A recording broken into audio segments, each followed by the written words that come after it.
call this meeting to order. Ask you all stand for the Pledge of Allegiance.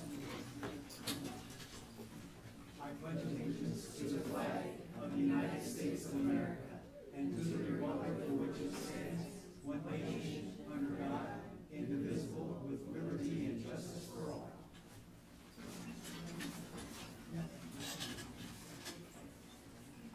Thank you. That brings us to agenda item number 2, agenda approval. Is there a motion to approve tonight's agenda? I move we approve the agenda as presented. Is there a second? I second. Any discussion?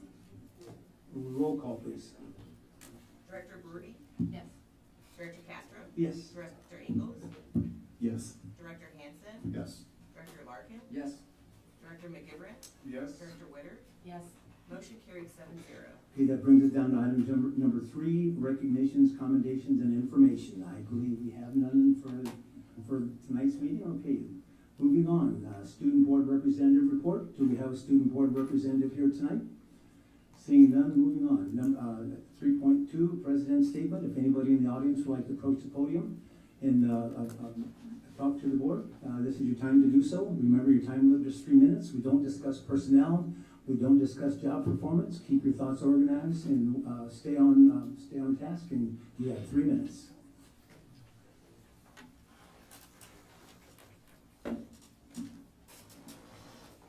Hello, my name is Rebecca Vance. I live in Bettendorf, and I am a proud graduate of Bettendorf High School. I am also a future behavioral special ed teacher. I'm normally not a public speaker, but I want to read my thoughts since I am very disappointed that the board voted against adopting the public school strong resolution. I grew up in Bettendorf and went to Grantwood Elementary, Bettendorf Middle, and high school. Public school was a big part of my life. The IEP services I got was, as a student, gave me extra help I needed to go to college and hopefully become a teacher someday. Public school teachers shape the knowledge and fact. Miss Brady was there for my middle school years, and I did not know then, as I do now, the value of public schools, education. Thank you, Miss Brady. I worry about public schools' future.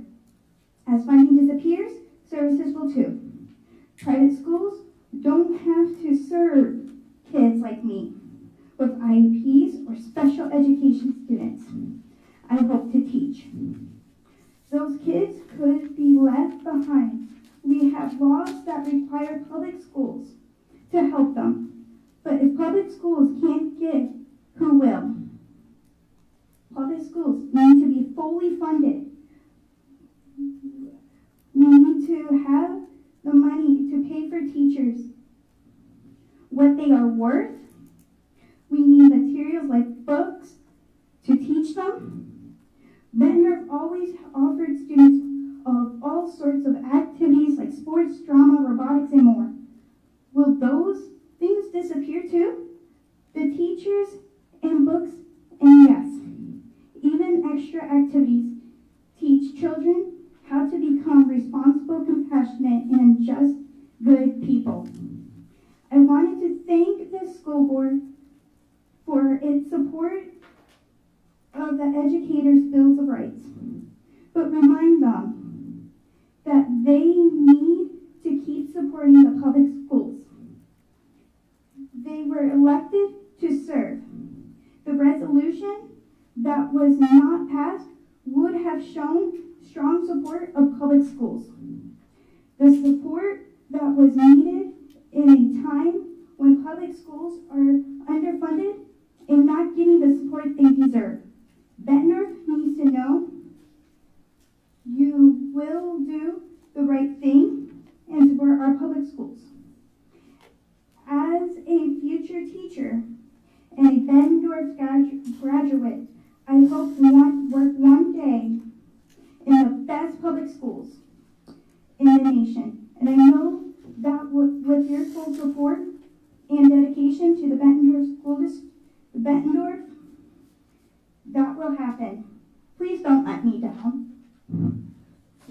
Rebecca, and I hope you achieve your goal and your desire to be a teacher someday. Thank you. Okay, so, next, please.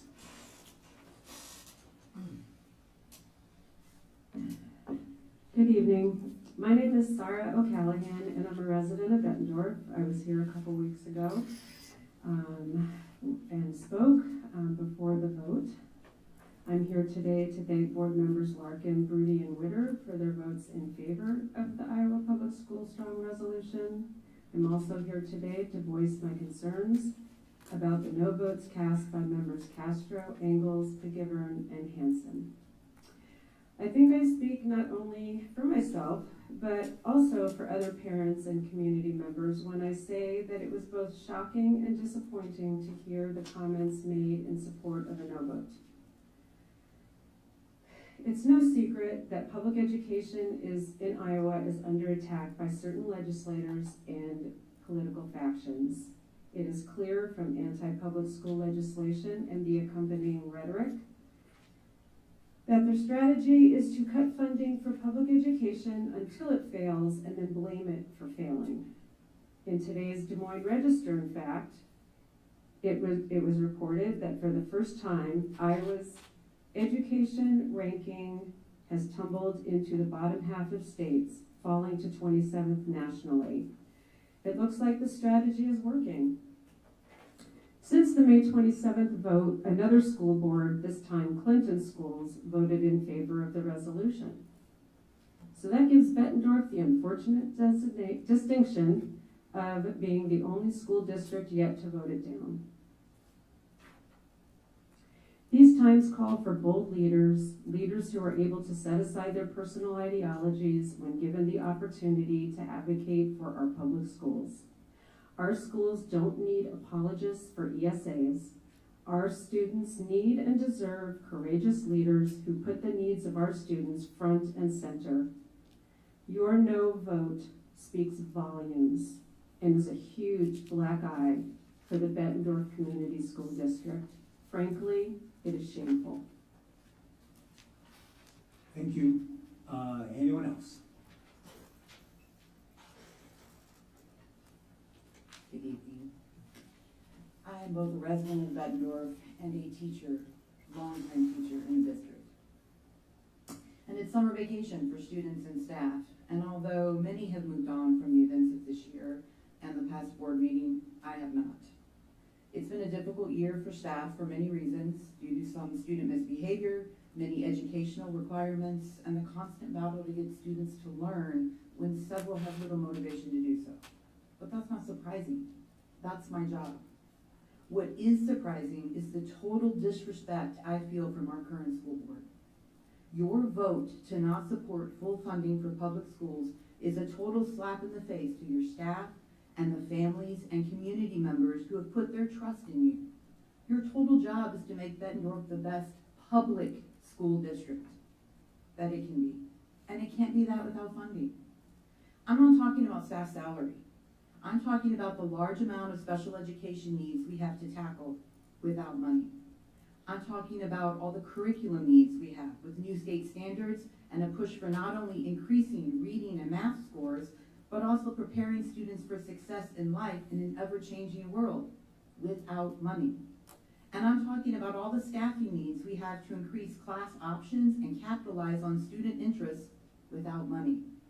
Lack of funds may not be the root of all our problems, but it is vital to the solutions.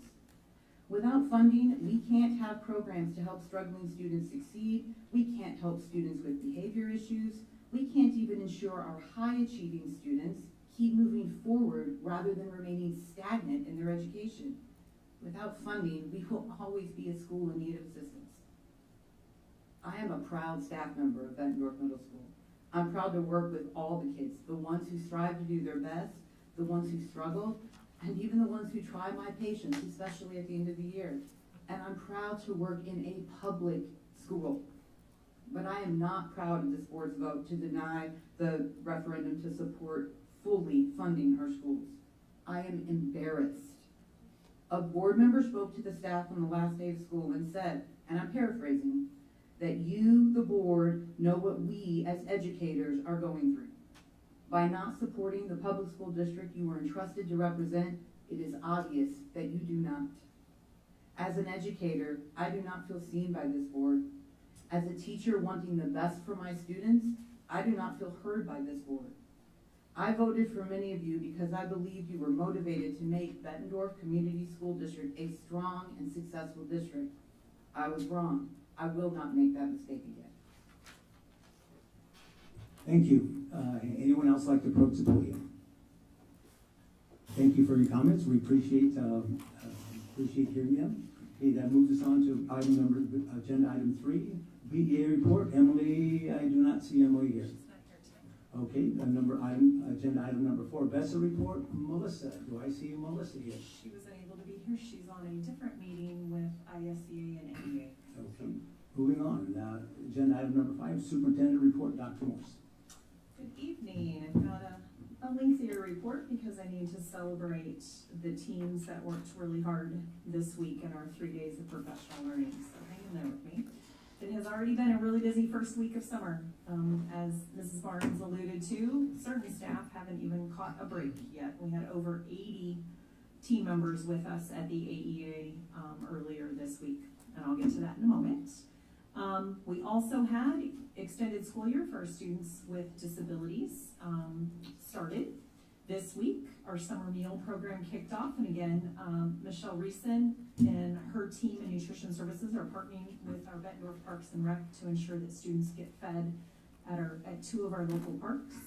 And our Spring Forward summer programming will begin next week. We're excited to have them back again as a partner and be able to offer summer learning and summer extracurricular opportunities to approximately 100 students this year. And that was Jamie's and Spring Forward's goal, and I believe they have achieved that. So congratulations, Jamie. BHS Girls Soccer, congrats for their win earlier this week in the quarterfinals. We are so excited for them and so proud of them. Tomorrow, they were to play today, but due to the weather, they've moved the semifinals to tomorrow at 3 o'clock, I believe, in Ames. Is that correct, Mr. Director? 3 or 4 or 5? Okay.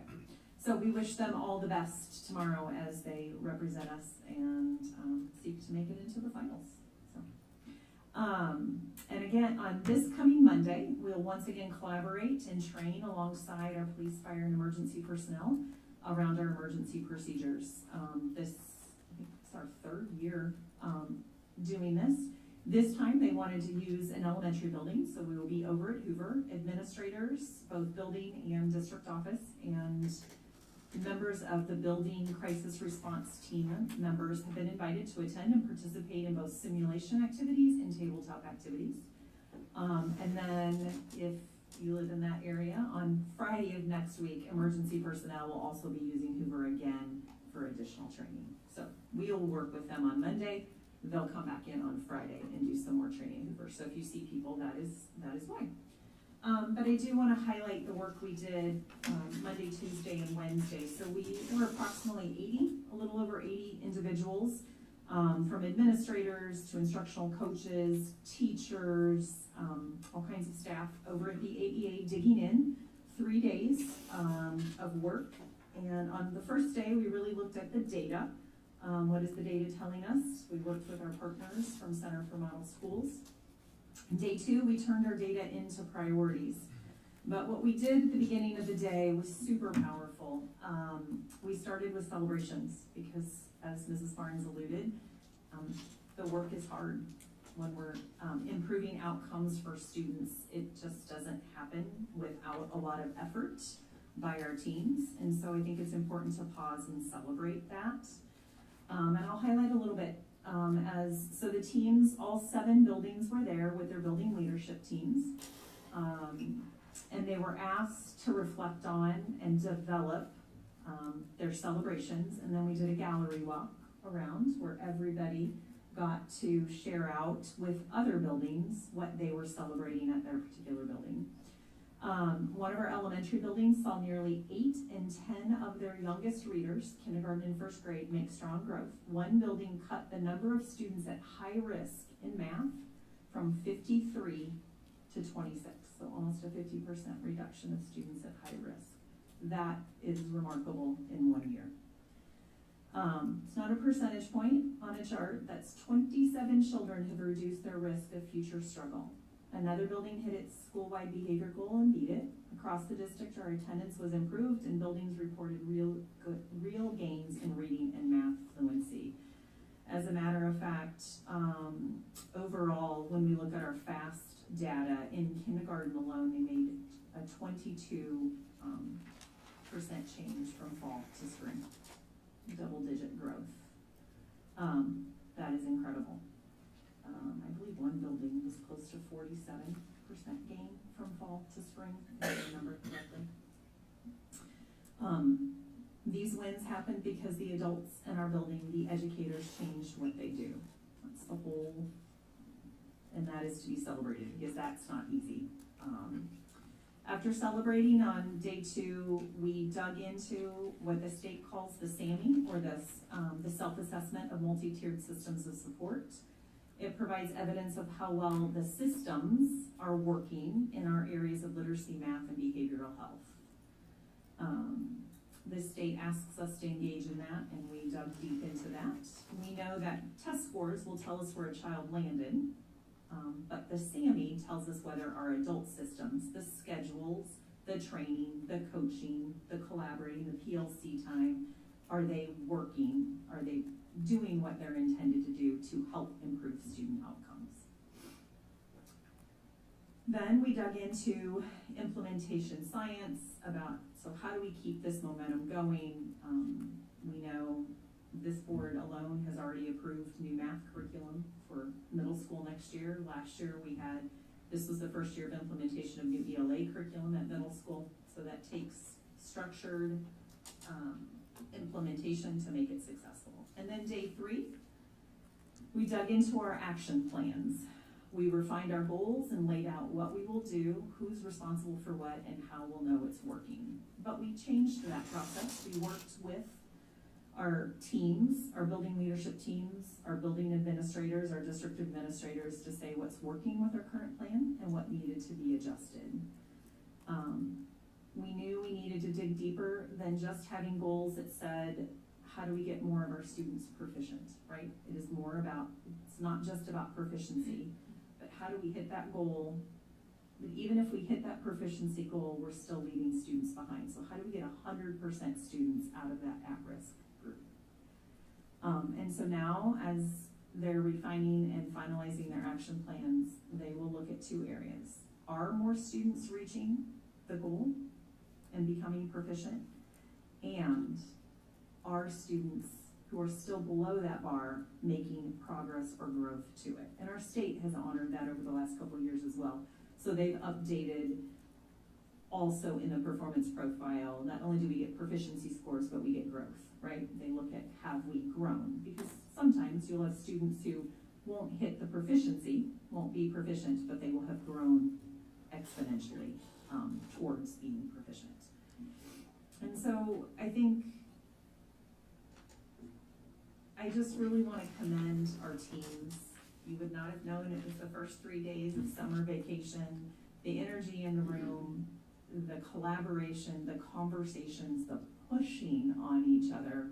As they walked into one room, because we gave them breakout rooms so they could really dig in and talk, because putting 8 people in one room gets really loud. I heard a teacher push back and say, okay, I can see that. However, have we thought about that? Is that really the proof that says we've made a 3 over a 2 on the SAMI? And to watch that professional conversation and dialogue is incredible. I'm not going to say we're perfect. I'm not going to say we solved all the problems in the world. And Jamie made sure I said that tonight, so we don't leave here thinking we solved everything. But the change that we did work through was remarkable, but we also know that change can take 3 to 5 years to fully take hold, grow those roots necessary to see systemic change. And so we're excited, and I want to commend the buildings, our partners at the AEA, Ann Craig and Lori Wilson. They were collaborators, and Caitlin working alongside our curriculum and instruction team to help facilitate, to help support, as we as district leaders help support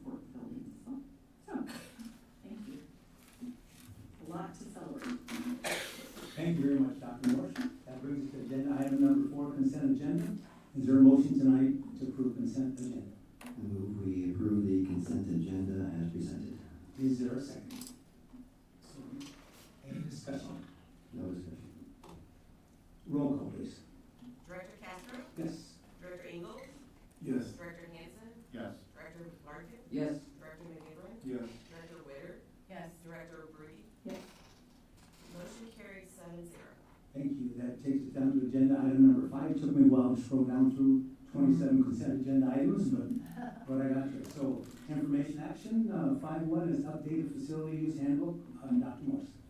Yes, so, thank you to, our Director of Operations, Scott Martin, our Director of Technology, Ben Reller, Luke, who is our Performing, Arts Manager, for their work, and Don Lawrence, who's our Assistant Director of Operations, for digging into this document, as well as Finance, Tyler. When I said it's time to update this, Scott quickly recognized as he started talking to his colleagues in adjacent districts that our fees needed to be reviewed. We've added some fees that we weren't necessarily capturing for our facilities. We've made revisions based on current market value, such as staffing when we charge for custodial time. There have been consistent raises given every year, but we had not made the necessary adjustments to keep up with that. We love that our community and our community groups find our facilities to be top-notch and want to access them and use them. However, it does take a wear and tear, and so we have to also make sure that we are maintaining those facilities so they are first class for our students and our athletes, fine arts students.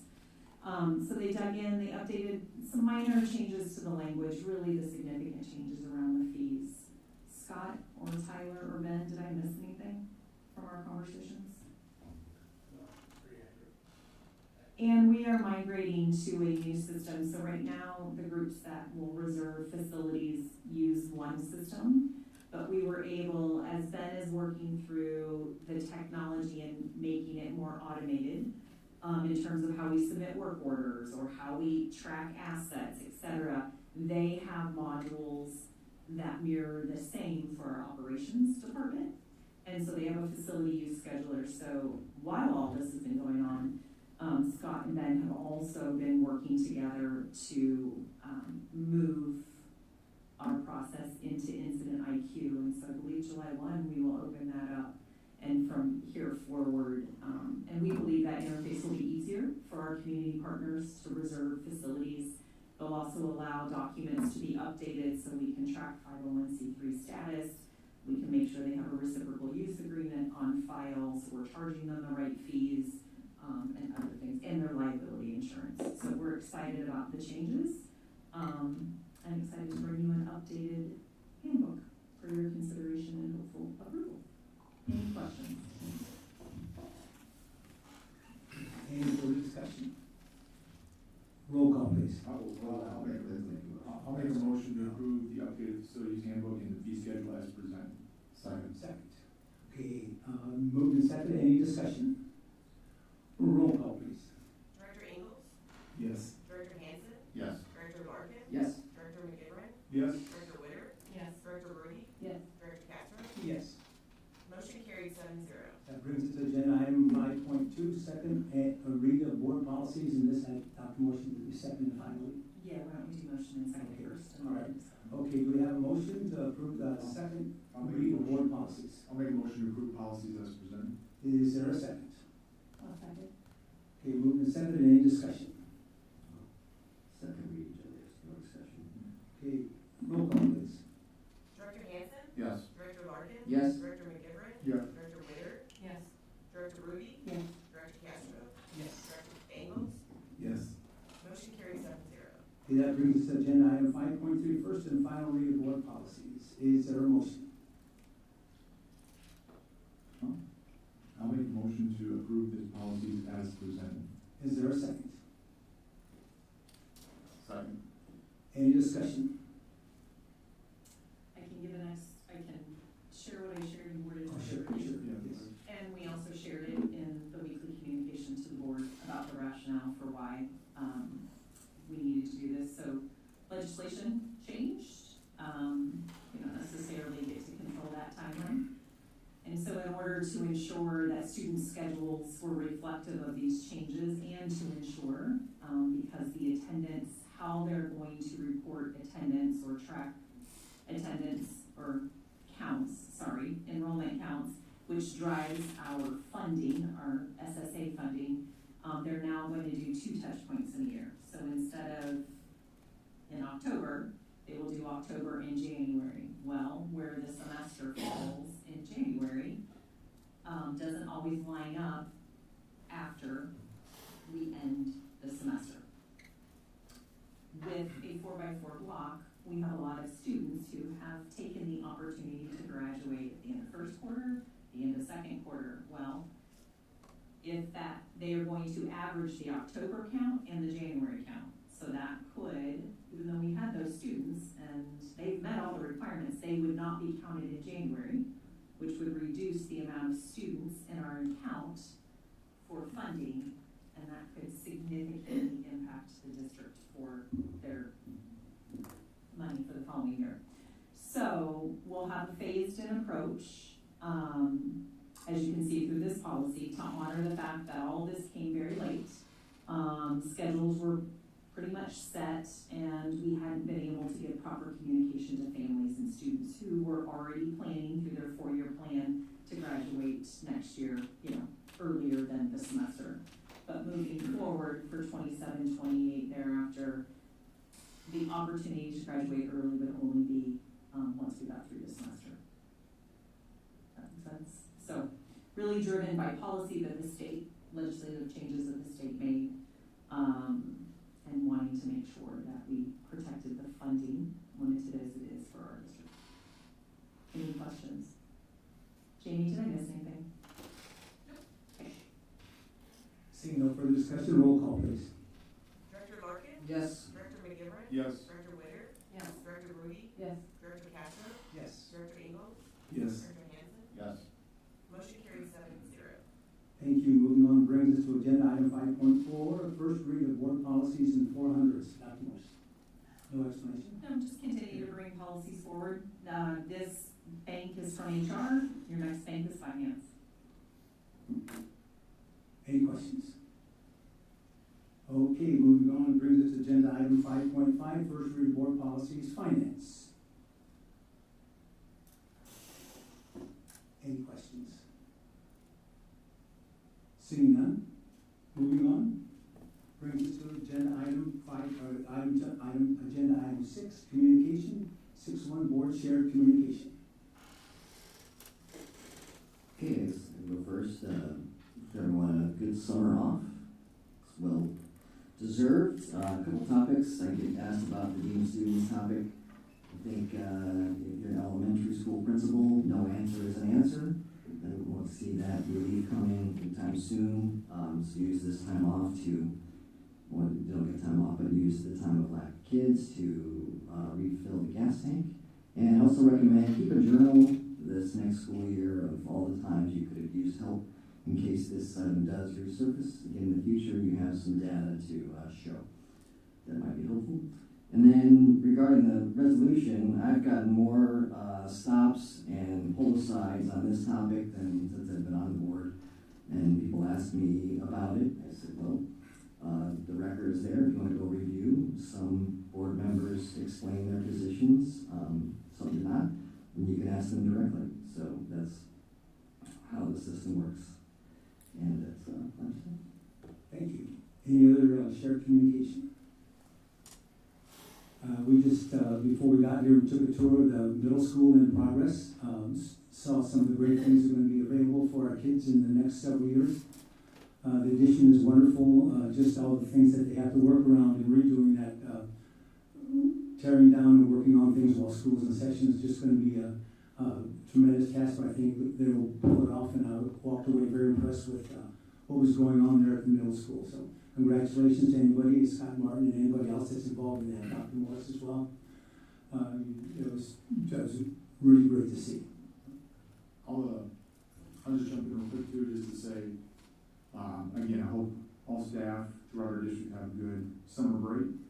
And just to piggyback off it, you know, there was discussion about the work sessions that happened this week, and I just want to send my appreciation to all the staff, because I know there's a lot that happens during summer break that goes unseen, and it's almost kind of like off-season for whatever they get back to sports, and that's where you make a lot of your gains is on off-season and things, and so I just did a big appreciation to all of the staff, educators throughout our district that I know are working hard. When I say working hard, summer, enjoy your summer break, please, as was mentioned, recharge, enjoy your time, but, you know, I know there's a lot that happens in between, you know, beginning of June and the end of August here, so I appreciate everyone's efforts, but I hope everybody does have a good, safe, and fun summer break. Anyone else? Just real quick, just was nice to see Becca Pay's former student, wonderful student, and I'm so excited that you're gonna be a teacher. That's awesome. Great. Anything else? I just wanted to shout out the Bettendorf girls soccer team. Pretty special for me having two nieces on there, and just knowing all the hard work that the entire team puts into that, along with the coaches. Really just hope they achieve their goal here. So go Bulldogs. Correct. Anything else? Okay, it brings us to agenda item 7.1, upcoming calendar items. You can see them there for yourselves. Okay, that brings us to agenda item number 8, closed session. Is there a motion to enter into closed session? Will you read the motion, please? I'll make a motion to enter into closed session in accordance with Iowa Code Section 2151I for the purpose of evaluating professional competency of individuals whose appointment, hiring, performance, or discharge are being considered when necessary to prevent needless irreparable injury to those individuals' reputations, and those individuals request a closed session. Is there a second? That's second. It's been seconded. We are now in closed. Hold on, this discussion. All right. I don't think this topic warrants a closed session. I will be voting no on this motion. Anything else? Okay, roll call, please. Director McKibben? Yes. Director Witter? Yes. Director Brody? Yes. Director Castro? Yes. Director Ingles? Yes. Director Hanson? Yes. Director Larkin? No. Motion carries 6-1. Okay, we are now in closed session. We'll take a 6-minute and 12